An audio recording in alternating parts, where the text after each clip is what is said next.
సంకష్టహర చతుర్థి దక్షిణాయనంలో వచ్చే మొదటి సంకష్టహర చతుర్థి కనుక ఈరోజు విఘ్నేశ్వరుని ప్రీతికై సంకష్టహర చతుర్థి వ్రతాన్ని ఆచరించడం ఉత్తమం. గణేశ పురాణం ప్రకారం గణపతికి అత్యంత ప్రీతిపాత్రమైన తిథి చతుర్థి. ఇది 2 రకాలుగా ఆచరించబడుతుంది: వరద గణపతి పూజ, సంకష్టహర గణపతి పూజ.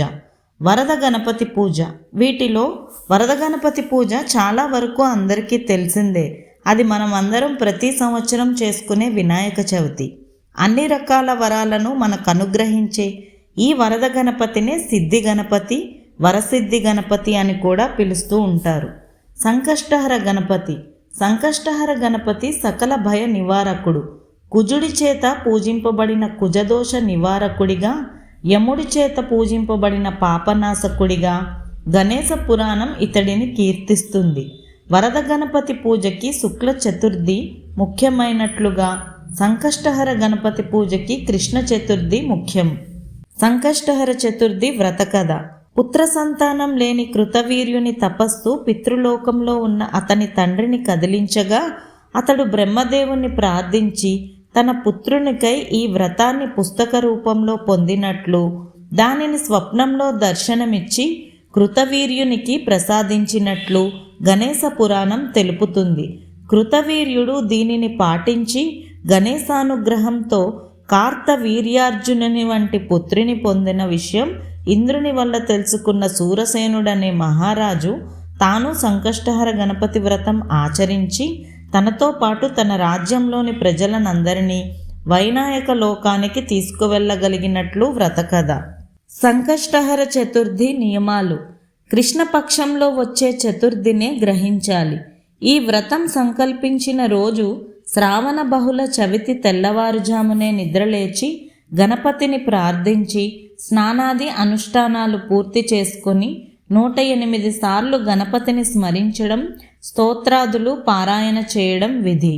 సర్వ ఉపద్రవాలు, దీర్ఘవ్యాధులు, భయమిథ్యాపవాద దోషాలు, నానా కష్టాలు ఉపశమించడానికే వినాయక ప్రీత్యర్థం ఈ వ్రతం చేయువారికి వారి కామి తీర్థం సత్వర ఫలప్రాప్తి నందు కలదు.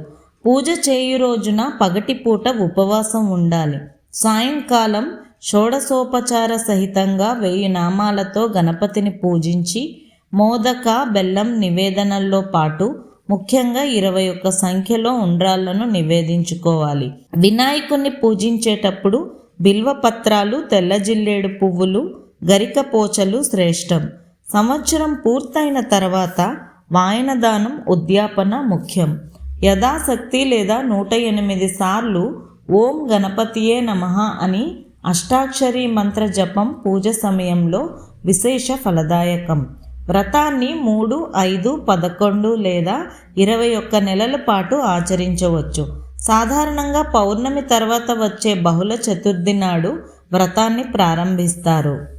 సంకష్టహర చతుర్థి సంకల్పం. మమ సకుటుంబన్య ఇహ జన్మని జన్మాంతరే చ సంభూతానాం దురితానాం క్షయద్వారా శ్రీ పరమేశ్వర ప్రీత్యర్థం అపిచ మమ విద్యాపత్ర పౌత్ర ప్రాష్ట్యర్థం సకల దురిత సంకష్ట నివారణ సిద్ధ్యర్థం శ్రీ గణపతి దేవతా ప్రత్యర్థం సంకష్టహర చతుర్థి వ్రత మహాకరిష్యే అని ప్రారంభించుకోవాలి. సంకటహర చతుర్థి వ్రతం చేసుకోవడం వలన సంకటాలు తొలగి శుభకార్యాలు జరుగుతాయి. వినాయకుని ఆశీర్వాదంతో మనశ్శాంతి లభిస్తుంది. కుటుంబంలో ఆనందం, ఐక్యత కలుగుతుంది. వ్రతం ఆచరించేవారు గణేశుడి లోకానికి చేరుతారని, ఆయన ఆశీస్సులతో జీవితంలో శ్రేయస్సు పొందుతారని విశ్వాసం.